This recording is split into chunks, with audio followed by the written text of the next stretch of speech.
il y a aucun problème en soi à habiter en couple hétéro sous le même toit et à faire des enfants. Le problème, c'est que on l'a érigé depuis plusieurs décennies comme étant le seul moyen de faire famille correctement, le seul moyen de s'épanouir et en gros le seul moyen de réussir sa vie.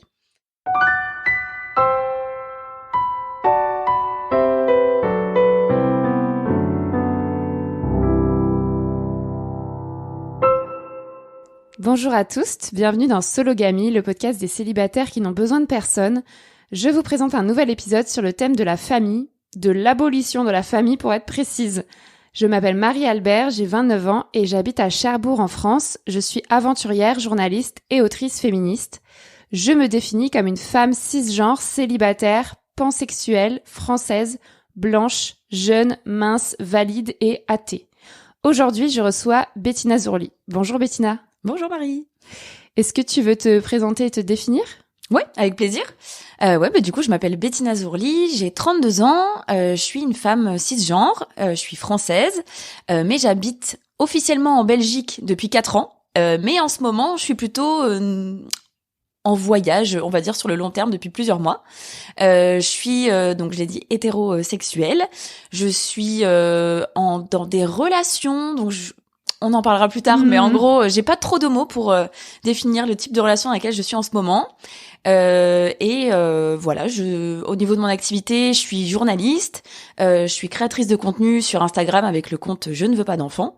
Et en gros, mon domaine majeur d'activité, c'est de parler de l'injonction à faire des enfants, à se reproduire, donc.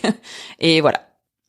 D'ailleurs, on a publié un épisode que tu avais enregistré avec Pierre de Soif de Sens l'été dernier, on l'a republié, toi c'était il y a plusieurs années, dans lequel tu parles justement du fait que tu ne veux pas d'enfants et pourquoi il y a une injonction dans notre société à devoir en faire quand on est une femme. Donc je vous invite à l'écouter. Et puis on a aussi parlé avec Tsipora Sidibé du non-désir d'enfant. Et puis aujourd'hui on va peut-être en reparler aussi, qui sait. Dans mon podcast Sologamy, vous le savez, je donne habituellement la parole à des personnes célibataires et minorisées pour discuter des différentes réalités du célibat dans ce pays, la France. Je sors une émission tous les mardis. Aujourd'hui, on va donc discuter de l'abolition de la famille. Qu'est-ce que la famille nucléaire ? Pourquoi a-t-elle pris autant de place dans nos sociétés occidentales ? Comment est-ce qu'on peut en sortir ? Pourquoi est-ce qu'on devrait en sortir ? Est-ce qu'on peut se créer d'autres familles, cette fois choisies ? Ou bien faut-il rejeter en bloc ce mot, la famille ? Nous allons répondre à ces questions dans l'épisode, mais d'abord, je voudrais te poser les questions traditionnelles de Sologamy. Qu'est-ce que ça veut dire pour toi être célibataire ? Ouais, j'aime bien cette question, j'avoue. Être célibataire, pour moi, je le corrèle vachement avec le mot liberté. Parce que du coup, à l'inverse, en fait, le couple, en tout cas dans sa définition la plus classique du couple monogame, etc., que j'ai pratiqué pendant très longtemps, c'était finalement un enfermement pas très joyeux pour moi, enfin qui a été joyeux sur pas mal d'aspects, mais qui me convient pas tant que ça.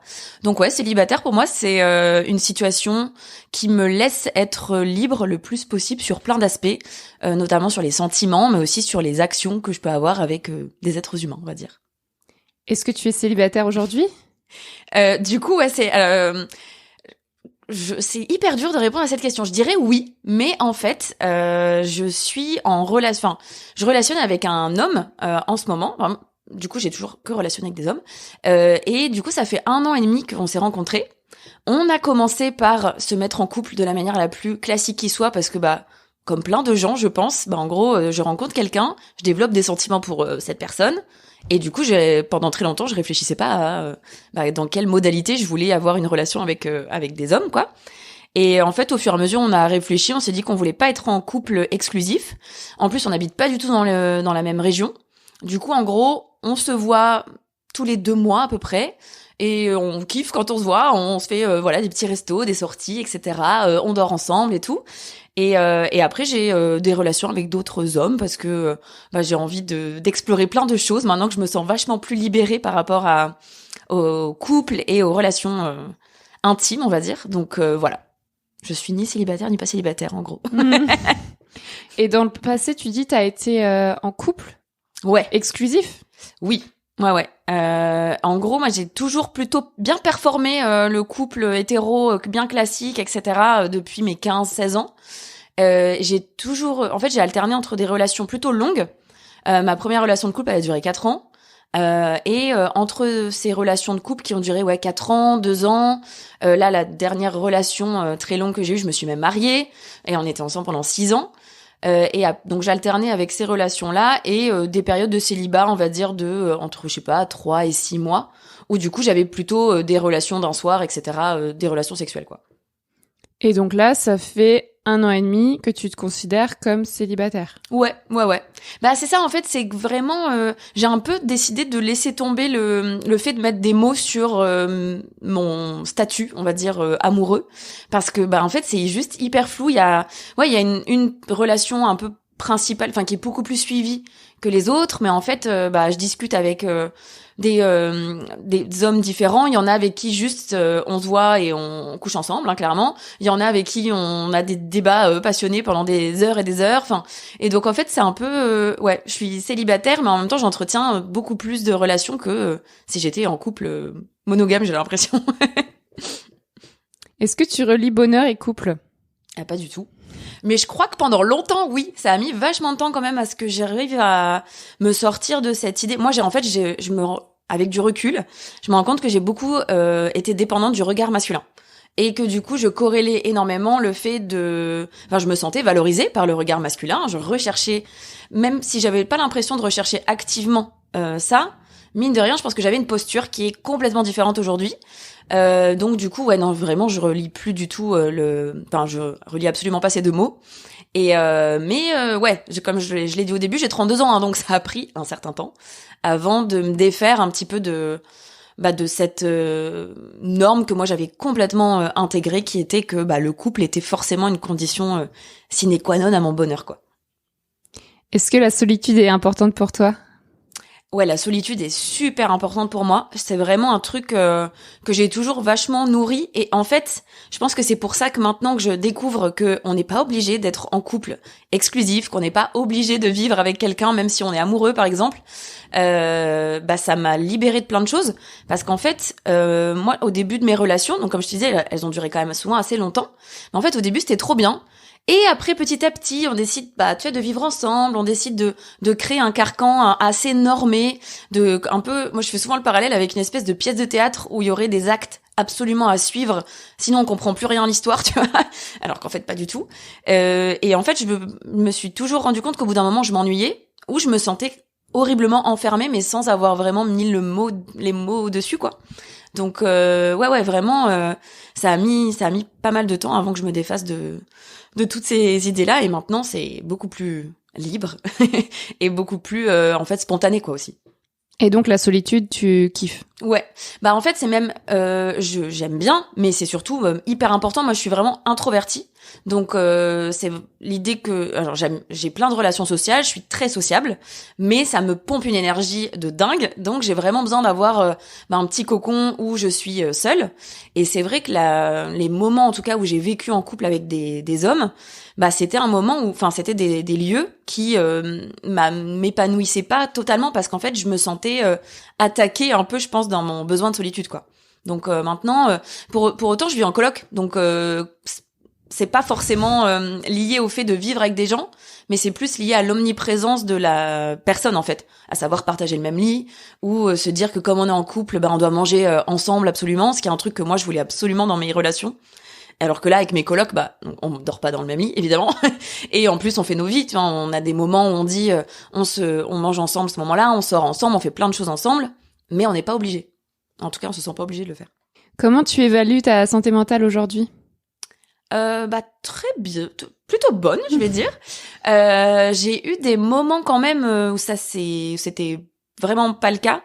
J'ai mis, donc là, j'essaie de refaire un petit calendrier, on va dire, pour situer un peu.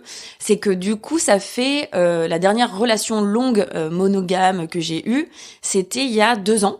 Donc on s'est quitté il y a 2 ans. Et le divorce a été prononcé il y a 5 mois à peine, parce que ça a mis vachement de temps. Même si ça s'est très bien passé, on n'était pas dans un conflit, etc. Mais moi, ça m'a énormément affectée, parce que pour le coup, j'étais pas très... C'est marrant parce que j'avais pas une très haute image du mariage. J'étais pas forcément à fond sur oh là là, ça c'est un symbole de dingue. Et en fait, ça a quand même énormément joué dans ma vision du couple et de l'engagement et de combien d'énergie tu dois mettre dans une relation de couple justement avec la personne. Et je suis vraiment, je pense que j'en suis. On n'est jamais totalement remis, je pense, des relations humaines qu'on a de toute façon. Mais j'ai mis bien un an et demi avant d'arrêter d'avoir des crises de larmes inopinées le soir quand tu te couches ou le matin quand tu te lèves, tu vois. Et en fait, c'est surtout que j'ai mis beaucoup de temps, j'ai mis plusieurs décennies, je crois, avant d'accepter et d'embrasser pleinement mon désir à plein de niveaux. Donc le désir de non-exclusivité, par exemple, en amour, le désir de ne pas vivre en couple par rapport au chemin tout tracé, le désir de pas être mère, évidemment, mais ça fait hyper longtemps et je suis assez à l'aise là-dessus.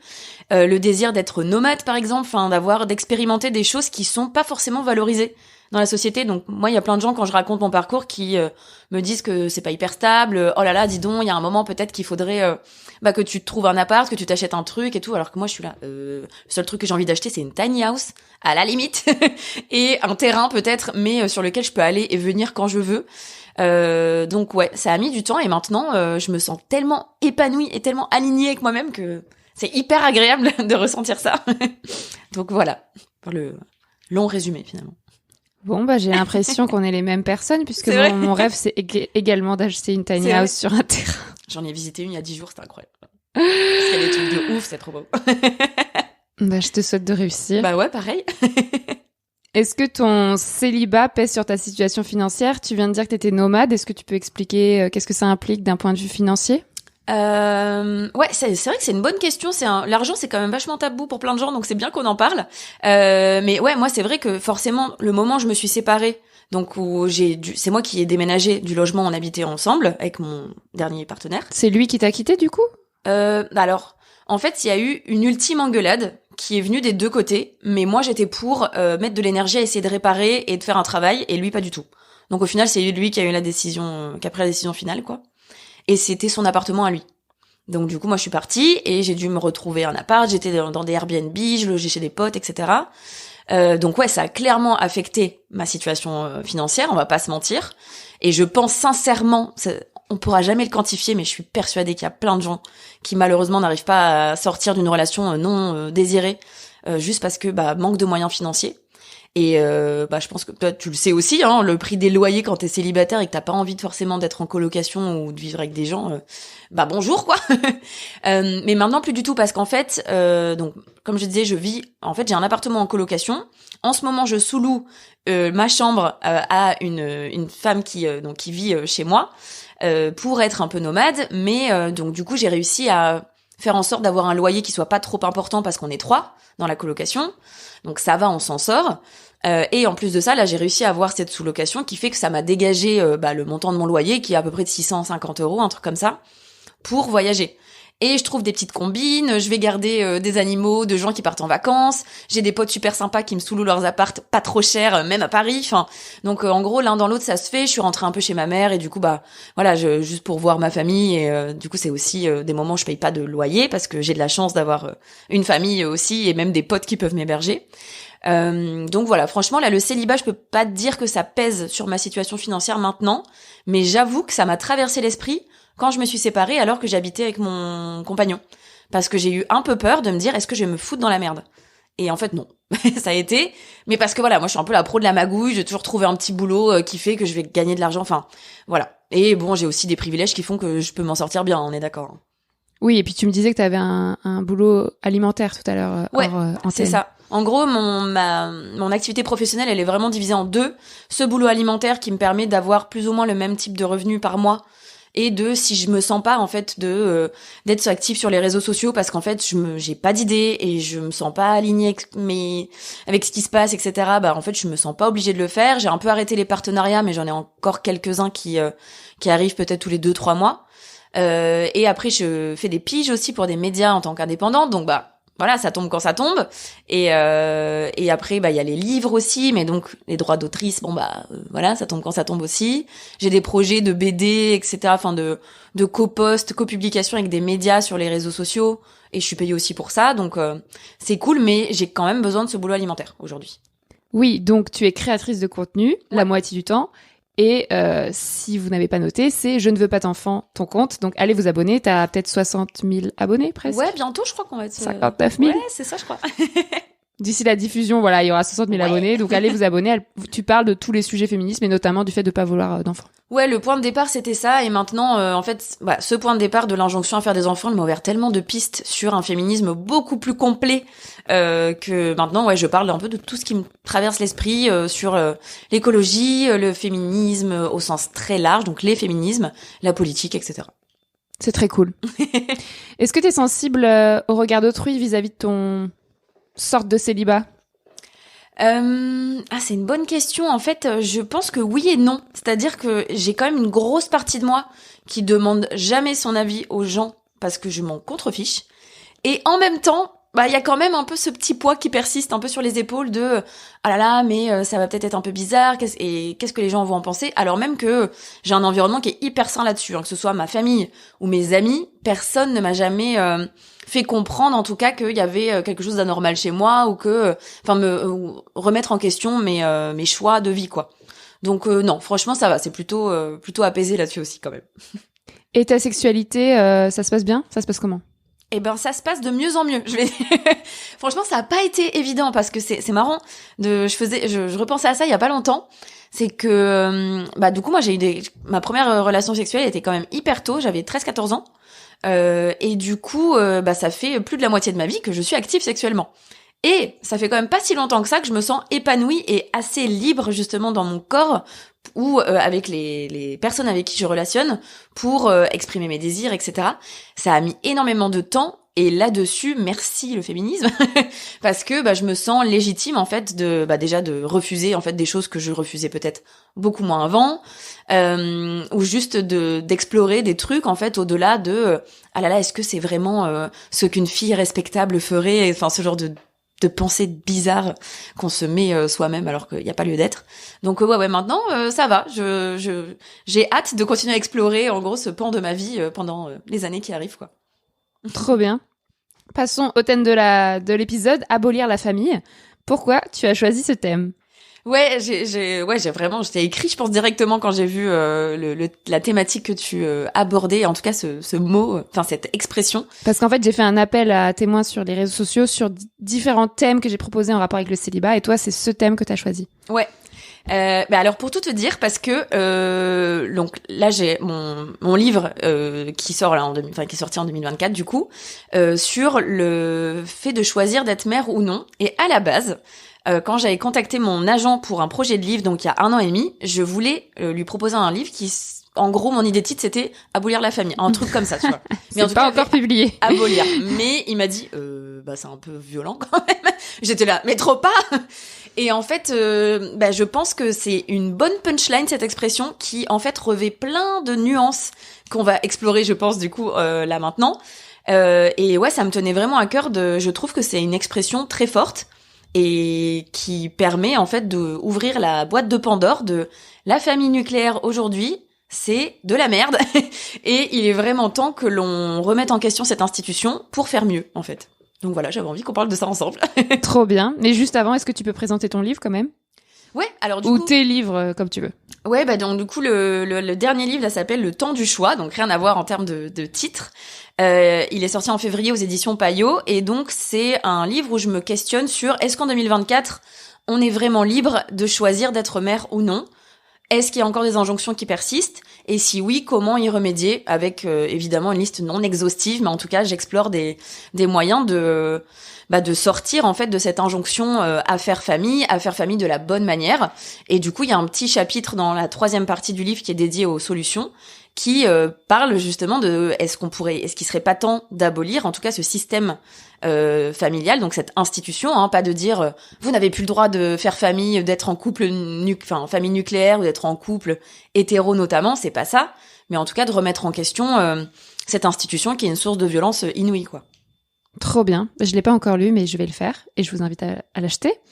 Donc, comment tu définis d'abord la famille?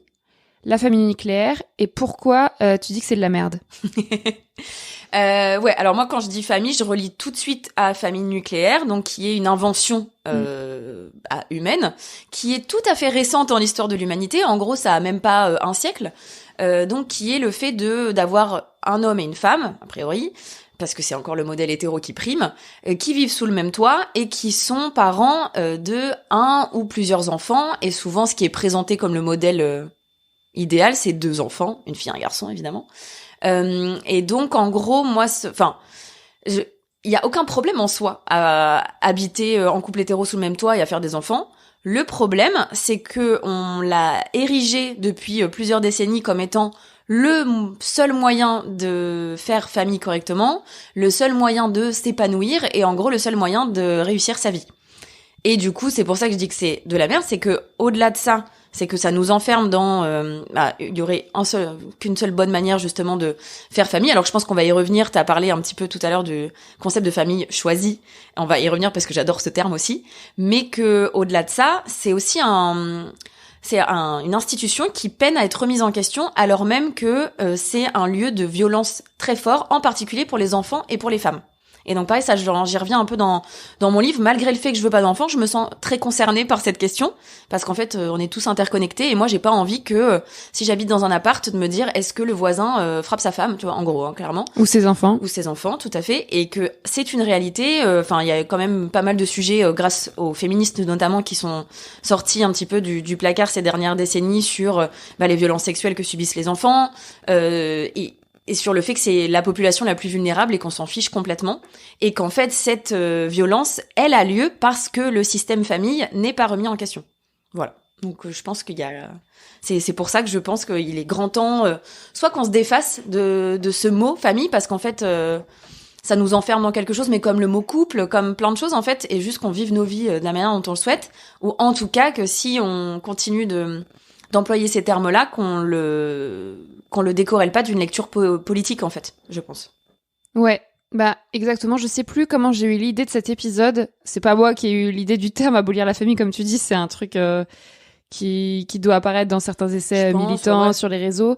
Et donc j'ai voulu parler de ça aussi parce que moi-même, dans mon enfance, j'ai subi des violences de la part de mes parents et j'en subis encore aujourd'hui.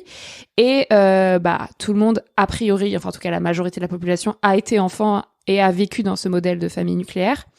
Et donc, c'est extrêmement violent, puisque, comme tu l'as dit, c'est là où se perpétue la majorité des violences, puisqu'on estime que la majorité des violences sexuelles sont commises sur des enfants de moins de 18 ans, et qu'on a aussi tout le fait que dans une famille, on doit obéir aux parents, donc ça laisse la porte ouverte à plein de violences dont on n'a même pas conscience aujourd'hui en étant adulte, c'est-à-dire on pense que c'est normal d'obéir aux parents, c'est normal de se prendre des claques, des fessées de temps en temps, et puis aussi il y a toute une période où on n'a juste pas le souvenir conscient de ce qui s'est passé, des mots qu'on a reçus, et encore aujourd'hui c'est normal que nos parents nous donnent des ordres, même une fois arrivés à l'âge adulte, nous insultent, nous crient dessus. Moi je continue à parler à mes parents, alors que si mes parents étaient des mecs cis avec qui j'ai eu une relation, je les aurais jetés au bout d'un moment en mode je suis féministe, je ne peux pas sortir avec un homme violent. Mais aujourd'hui, je continue de répondre au message de ma mère qui est une personne extrêmement violente et qui est vraiment pareil qu'un mec cis, c'est-à-dire qu'elle est incapable de reconnaître ses torts, de présenter ses excuses, de changer de comportement, elle n'a jamais fait de psychothérapie et elle continue d'être violente. Et moi, je pense que je lui dois quelque chose parce qu'elle fait reposer ça sur mes épaules en mode j'ai tout fait pour toi, on a tout fait pour toi. Et si je lui renvoie à la figure qu'elle a fait des erreurs et qu'elle était violente, elle me dit... Elle fait la victime, renversement de culpabilité comme d'habitude. Mais j'ai tout gâché, je suis une mauvaise mère parce qu'il faut le dire aussi, elle avait toute la charge mentale sur ses épaules. Elle a élevé 3 enfants dans une société sexiste et capitaliste. Et je voulais en venir à là. Là, le modèle dont on parle, c'est un modèle très occidental, très blanc. Est-ce que tu peux... Peut-être que t'as pas travaillé sur ça, mais est-ce que tu peux parler de son rapport avec le système capitaliste? Parce que pour moi, c'est pas seulement qu'on violente des enfants, c'est aussi qu'on apprend aux enfants, on les éduque, on les instruit, enfin c'est des mots extrêmement violents, à obéir, à devenir des bons soldats, des bons travailleurs. Et moi, je ferai une critique plus générale aussi de l'école républicaine française. On encense les profs, etc. Mais il y a quand même un gros problème, puisqu'en fait, on apprend aux enfants à devenir des travailleurs, à être soumis. Et ça fait qu'aujourd'hui, il n'y a pas de révolution. Exactement. Ouais, t'as ouvert tellement dessus. Mais grave. Chaque phrase que tu disais, oui, oui, oui.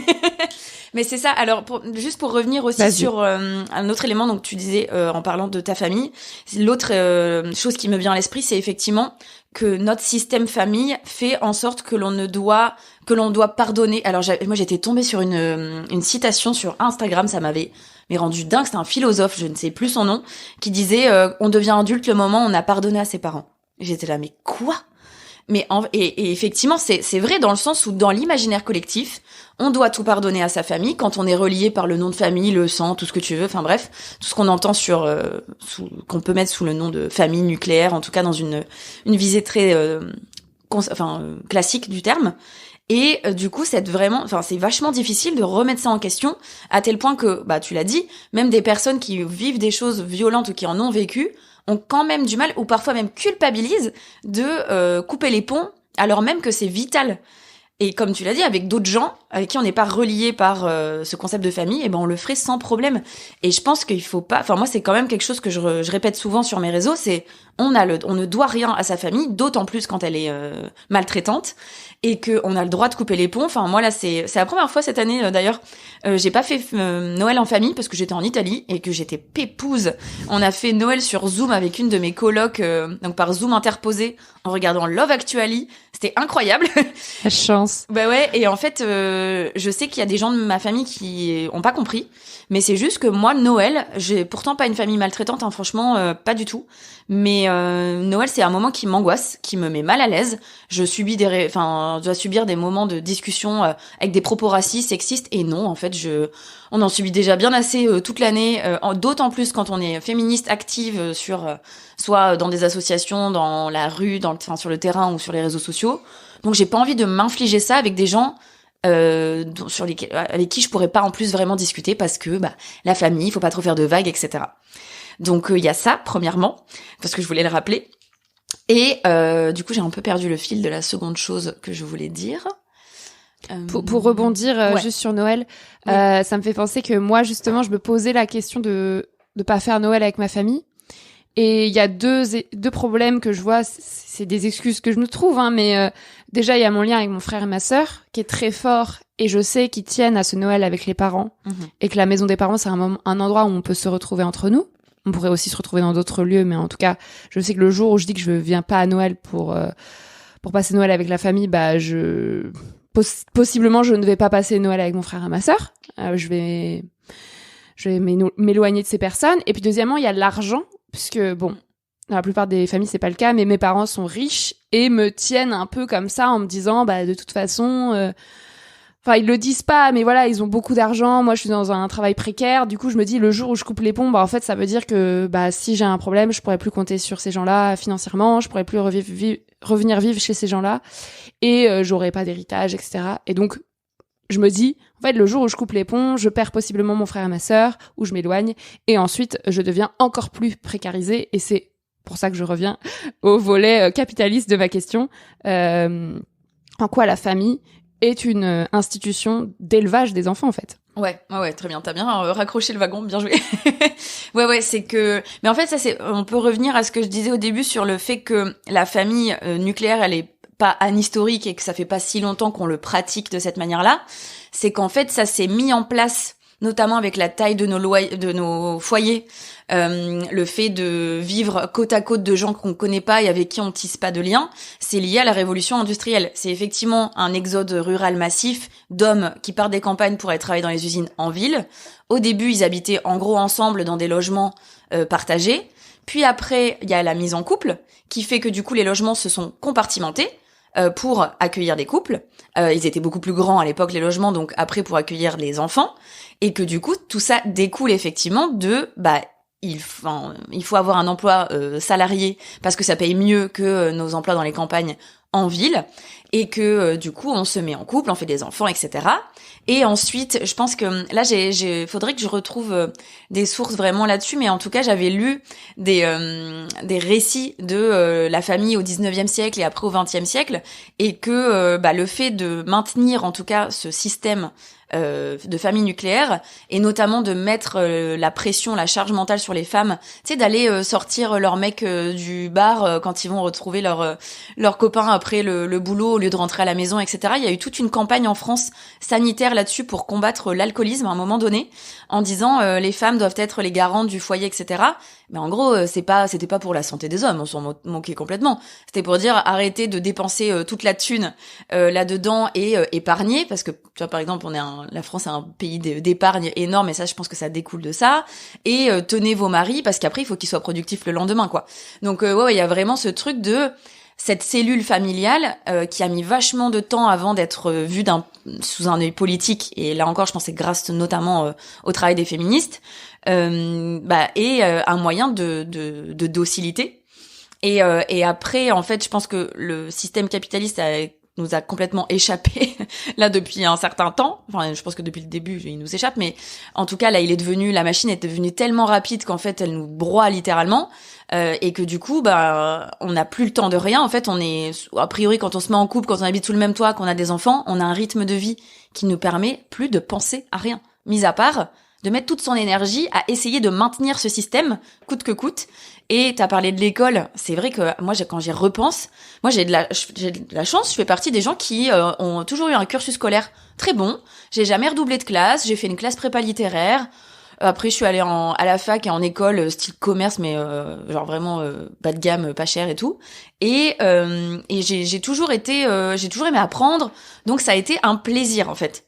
Mais quelle torture sinon pour plein de gens, je pense, quand on y pense, de rester assis 8 heures sur une chaise à emmagasiner de l'information sans aucune interaction, parce qu'en plus de ça, on a un rapport très hiérarchique en France à l'école.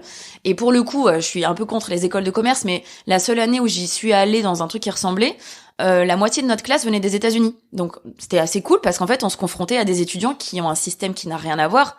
Je ne suis pas pour le système états-unien, notamment capitaliste, mais en tout cas, ils étaient carrément dans l'échange avec les profs, c'est-à-dire que tous les cours, pour eux, sont du débat permanent, et d'aller toujours plus loin, d'aller toujours dans les retranchements des gens, plutôt que d'avoir un savoir qui est descendant. Et j'avoue que quand j'ai découvert ça, j'avais du coup 20 ans, je crois. Je me suis dit, quoi ? Mais génial, en fait, enfin hyper intéressant.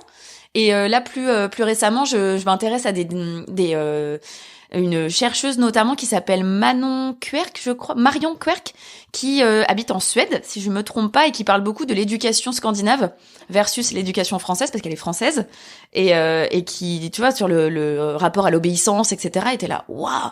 Mais en fait, on a créé un système qui est juste pour nous apprendre la docilité. Là, en plus, on est revenu sur les débats sur l'uniforme qui va être a priori généralisé en France si ça se passe bien. Donc sur vraiment ce truc de bons petits soldats, on est tous pareils parce que la France, c'est l'universalisme républicain, c'est magnifique. Non, on nous apprend surtout à être des moutons, à pas réfléchir et à être le plus docile possible. Et c'est trop triste, quoi. Et encore une fois, moi, pourtant, j'en ai bénéficié de ce système, hein. J'en m'en tire très bien. Tant mieux pour moi, mais ça m'empêche pas, justement, vu que je m'en tire bien, je pense que c'est un devoir de le remettre en question et de le critiquer, en fait, quoi. Ouais, et puis surtout, ça ne marche pas, le modèle de la famille nucléaire. C'est-à-dire que on le soutient de façon artificielle, et notamment la charge des femmes. Ouais. Mais ça ne marche pas, ça explose de tous les côtés. Et Louisa Amara du podcast Single Jungle en parle très bien. Il y a de plus en plus de personnes célibataires en France, et la majorité des gens vivent dans des logements seuls. Ouais. Sauf que le parc des logements n'est pas du tout adapté à des personnes célibataires. Et moi, je vis dans un logement social à Cherbourg. Et en fait, il fait 55 mètres carrés. Donc, on pourrait loger minimum 4 personnes facilement. Et il n'y a pas de logement petit dans le parc social. Enfin, il y en a très peu. Sauf que moi, dans mon immeuble, la plupart des gens vivent seuls. Wow. Et c'est notamment beaucoup de femmes seules. Et notamment, les personnes âgées vivent souvent seules. Et en fait, rien n'est adapté.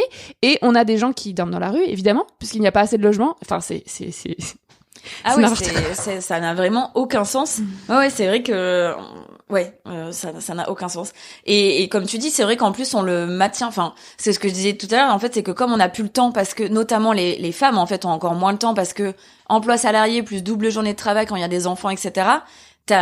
Tu peux jamais sortir la tête du guidon, parce qu'en fait, si tu lèves la tête 2 secondes pour reprendre ton souffle, t'es là. En fait, il y a un truc qui va merder. Donc soit si c'est pour je sais pas reprendre ton souffle par exemple en disant mon boulot ne me convient plus, je veux en changer, bah non, tu peux pas parce que bah t'es tenu par la jambe pour payer ton loyer, pour payer la crèche des enfants, pour payer je ne sais quoi. Enfin, c'est vraiment un système, enfin c'est très bien fait hein, c'est fait pour qu'on puisse pas en sortir en fait justement. Et là d'ailleurs, ça me permet aussi de me faire un petit pas de côté, mais juste c'est hyper important pour moi de lire des utopies. Et notamment des utopies sur le post-capitalisme, sur l'après en fait, parce qu'on a toujours cette impression qu'en fait il faut en général 3 à 4 générations pour qu'on croie que notre système il est immuable. Parce que justement, comme on a connu que ça, que nos parents et nos grands-parents ont connu que ça, on pense qu'on peut pas en changer. Et je trouve que c'est toujours important de le rappeler que, en fait, si rien n'est immuable, le capitalisme c'est une invention humaine. Hein, on n'a pas toujours vécu sous ce joug-là. La famille nucléaire, pareil, on l'a dit, c'est pas du tout quelque chose qui a toujours existé. Et donc, on a le droit d'inventer autre chose. Et il y aura certainement, dans 50, 100 ou 150 ans, un tout autre système, c'est évident. C'est juste qu'on sait pas encore et qu'en plus, on a du mal à l'imaginer parce qu'on n'a pas le temps. Et là, je suis en train de lire un livre qui s'appelle Post-croissance, justement, qui va parler de ça. Enfin, post-capitalisme, pardon. Et c'est hyper intéressant parce que ça permet de faire travailler nos imaginaires, en fait. Et ça, c'est une grosse force, en fait, il me semble. Bah, je voulais en venir à là. Comment on sort de la famille nucléaire, pourquoi il faut l'abolir, on vient de le dire, et comment faire très concrètement. Donc nous, c'est passé par refuser de faire des enfants et refuser le couple exclusif et monogame, mais est-ce que c'est pas parce qu'on est des personnes privilégiées ? Bah en fait c'est ça, je pense que mine de rien moi je suis pas du tout dans une vision enfin j'essaye en tout cas, je pense que j'ai pu l'être mais dans une critique classiste de bah si on veut ou peut non, il y a plein de gens individualiste. qui ne peuvent pas, voilà. Plein de gens qui ne peuvent pas en fait juste parce que bah on vient de le dire, en fait t'as pas le temps, mais c'est comme l'écologie, c'est comme plein de trucs, les gens qui disent bah t'as qu'à tout faire maison, bah c'est bien et plein de gens ont pas le temps et ils achètent des plats préparés, bref. Ils font ce qu'ils peuvent pour survivre, quoi. Et donc, ouais, comment on peut sortir de ça? Mais en fait, je pense qu'effectivement, il y a des moyens très concrets. Nous, on a pu se permettre de mener cette réflexion et d'avoir les ressorts extérieurs pour se sentir légitime et du coup pour embrasser un nouveau mode de vie au-delà du couple ou de la famille nucléaire, etc. Mais je pense que, enfin pour moi, un des nœuds majeurs pour réussir à sortir de ça, c'est de remettre de la solidarité. Parce qu'en fait, aujourd'hui, on a tellement tout compartimenté et on est tellement pressurisé sur tout qu'en fait, on n'a plus le temps de s'intéresser à nos voisins. Et si on prend, par exemple, si on arrive à recréer d'autres modèles, ben en fait, on se rend compte que si on remet de la solidarité, on abaisse notre dépendance financière au système de la famille nucléaire, parce qu'on peut créer de la dépendance financière à d'autres gens. On est tous dépendants des autres, hein. Mais moi, je prends l'exemple de ma coloc, c'est que bah on est dépendantes toutes les trois financièrement du fait qu'on vive dans cette colocation. Mais elle est complètement joyeuse, cette dépendance, pardon. Elle est pas du tout subie comme ça peut l'être dans le cas d'un couple violent, ce genre de choses, quoi. Il peut y avoir du coup donc le fait de vivre avec d'autres personnes que dans un couple, dans une famille, en tout cas classique. Moi je pense que c'est vraiment essayer de remettre du collectif, du coup je sais pas, moi c'est peut-être très utopiste parce que j'y suis jamais allée, je le connais pas, mais les habitats partagés, moi c'est un truc qui me parle beaucoup, c'est de se dire il faut que chacun ait un lieu individuel pour déjà pour dormir, pour se recentrer, pour être seul si besoin, mais il faut aussi que tout s'organise en collectivité, quoi, parce que sinon on va jamais s'en sortir, c'est sûr. Ouais, ça me fait penser à l'épisode que j'avais enregistré avec Charlène Thomas, qui est urbaniste. Et on parlait de l'habitat solo. Et c'était il y a quelques années que je l'avais interviewée. Elle habitait dans un appart toute seule en région parisienne. Et maintenant, je sais qu'elle a réussi son rêve. Elle a monté un projet d'habitat collectif partagé. Je crois qu'elle y est déjà, en fait. Et je ne suis pas allée, je ne sais pas comment ça s'est passé, mais c'est également mon objectif, peut-être le tien aussi, puisqu'on a parlé de tiny house. Le but, c'est de vivre dans une collectivité et peut-être que des personnes veulent vivre dans le même espace, mais moi, j'aimerais bien avoir mon espace personnel. Et c'est une utopie qui est mise en œuvre à plein d'endroits en France. Mais bon, voilà, encore faut-il avoir les moyens de temps et d'argent et de connaissances pour y aller, quoi. Donc, c'est souvent des personnes blanches. Ouais, c'est vrai. Mais oui, moi, ce truc de tiny house, c'est vraiment ça. J'ai pas envie forcément d'être toute seule dans ma tiny house. J'ai envie de potentiellement avoir un terrain.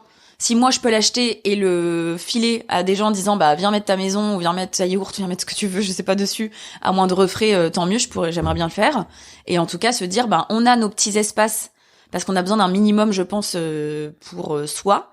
et en même temps, on est relié aux autres parce qu'on a un terrain qu'on partage, avec, je sais pas, un potager qu'on partage ou une salle commune qu'on partage, où on ferait plein de choses ensemble, cuisiner ensemble, etc., quoi. Je pense que moi, je trouverais ça vachement chouette, mais il y a déjà, ça a déjà été expérimenté, hein, des utopies, notamment, alors c'était dans le cadre du travail, mais les phalanstères, les familistères, je sais pas si ça te dit quelque chose, tu vois, mais de trucs de vie en commun. Alors c'était dans le cadre ouvrier et c'était un peu pour contrôler les salariés, mais au final, il y a quand même eu pas mal plutôt dans la gauche de l'échiquier politique et des patrons plus humains et humanistes qui ont essayé et ont même parfois réussi à mettre en place des modèles vachement plus joyeux et basés sur la collaboration et le collectif, quoi.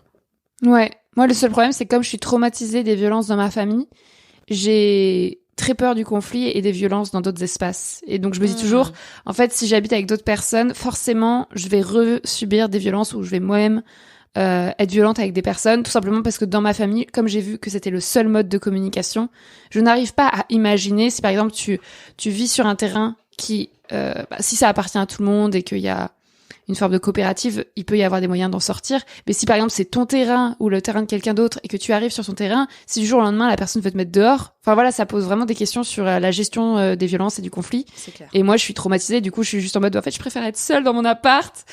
Je me sens seule, mais au moins je subis pas de violence, tu vois ce que je veux dire? Ouais, je comprends. Ouais. Oui, c'est clair. Je pense que l'avantage qu'il y a à sortir des modèles normés, c'est qu'en fait, t'es obligé de mettre beaucoup plus de communication. Que ce soit dans le couple ou dans le fait de s'organiser autrement que habiter sous le même toit, parce que du coup on est amoureux, du coup on habite ensemble, c'est logique. Ce qui est un chemin où en fait la plupart des gens ne se posent jamais de questions. C'est juste du coup on s'est mis en couple et puis après on a habité ensemble et puis on a fait des enfants. Mais pourquoi? Enfin, c'est pas obligé. Et c'est vrai que du coup quand on sort et que tu veux imaginer autre chose et mettre en place autre chose, et souvent il y a plus de communication. Mais comme tu l'as dit, ouais, ça veut pas dire que ça va être parfait, que c'est parfait, que ça va pas être violent, qu'il va pas y avoir des systèmes d'oppression, des hiérarchies et tout qui se remettent en place. Donc là, ça demande effectivement d'avoir une gestion féministe, je dirais, de ce genre de choses. C'est de débunker, de désamorcer directement dès qu'il y a un conflit et d'être dans le soin aux autres. Mais bon, il y a la théorie, il y a la pratique, hein. Je pense qu'on peut tous et toutes être capables de violence envers d'autres personnes par rapport à son propre vécu et juste par rapport au fait que parfois t'es poussé dans tes retranchements et qu'en plus on n'a pas l'habitude de vivre selon d'autres modalités, quoi. Donc ouais. Sans violence. Ça demande de l'expérimentation et moi je trouve ça hyper positif que ce soit déjà expérimenté, parce qu'en fait c'est juste que c'est pas visibilisé. Mais pour revenir aux habitats partagés, moi quand j'ai commencé à m'intéresser à la question, c'est quand j'étais encore en Belgique et du coup je me suis rendu compte qu'il y avait des dizaines d'habitats partagés près de chez moi. Et ça, je ne savais pas. Mais c'est dingue, en fait. C'est que oui, il y a plein de gens qui décident de sortir juste on vit dans notre appartement en couple. Et en fait, non, on a envie souvent ça s'accompagne de projets hyper chouettes. Il y a un habitat partagé, donc qui est pas loin de mon appart à Bruxelles, où en gros, ils ont cassé la barrière du jardin, qui fait que le jardin est ouvert sur le quartier. Et ils ont fait un énorme potager. Le dimanche, ils font des repas entre voisins, etc. Et je me dis, mais c'est génial.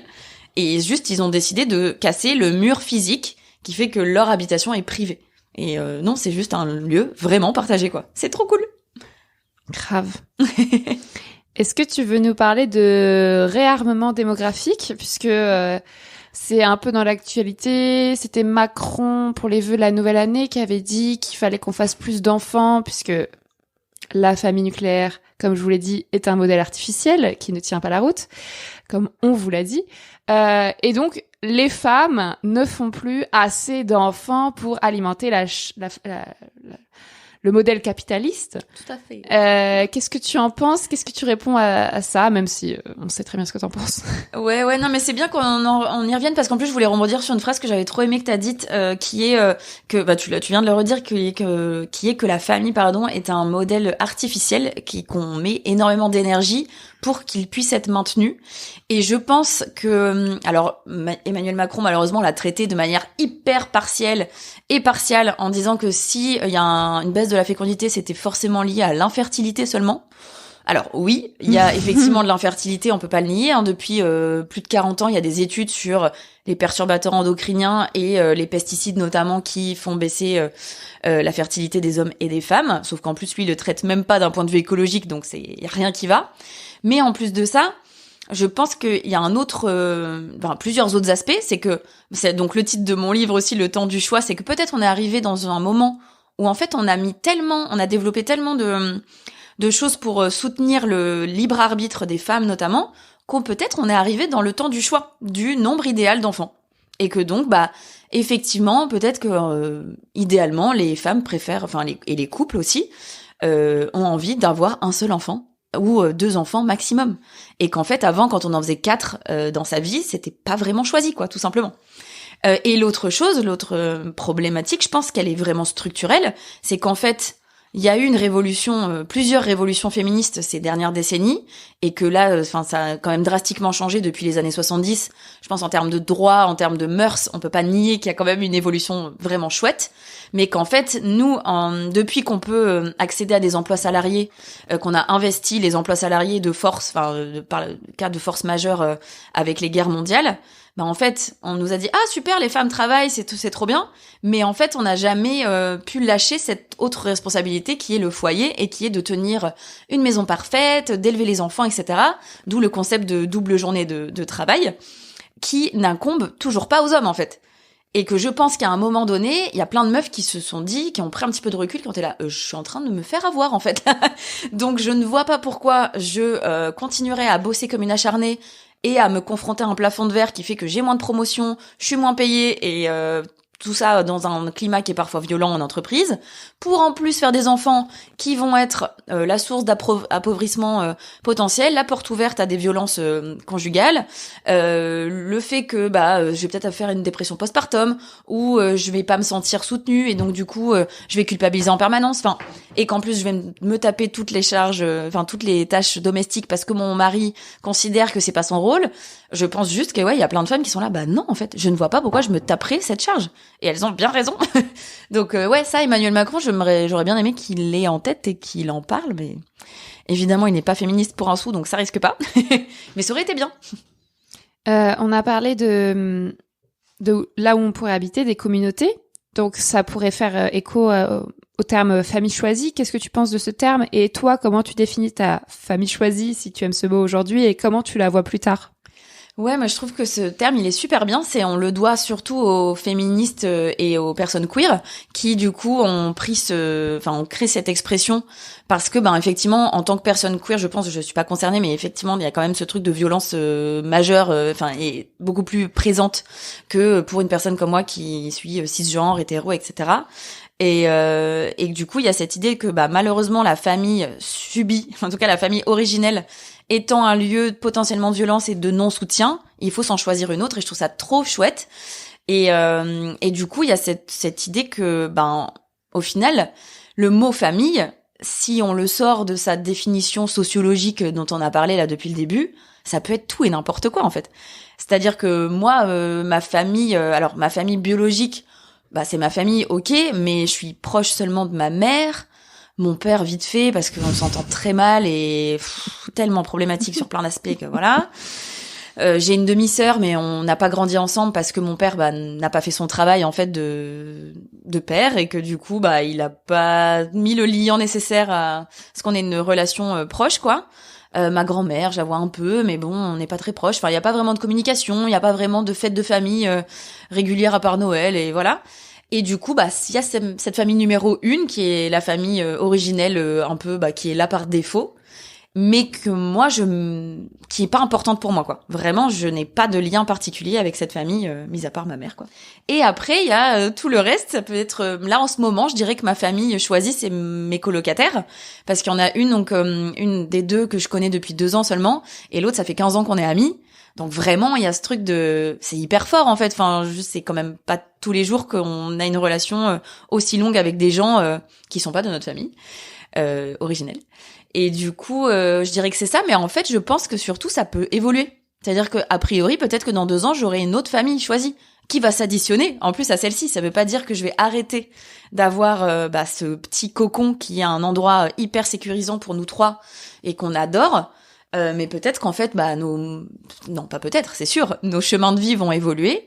Et puis, il y a des gens qui vont s'additionner, il y a des gens qui vont partir, etc. Et qu'en fait, la famille, c'est quelque chose de mouvant Et ça, on peine encore vachement à le voir parce que du coup, ça va totalement à l'encontre de cette fameuse famille nucléaire qui doit être un socle qui ne bouge pas, qui reste coûte que coûte, alors qu'en fait c'est complètement faux et que surtout on n'est pas obligé de s'en tenir à cette définition si on n'en a pas envie, quoi.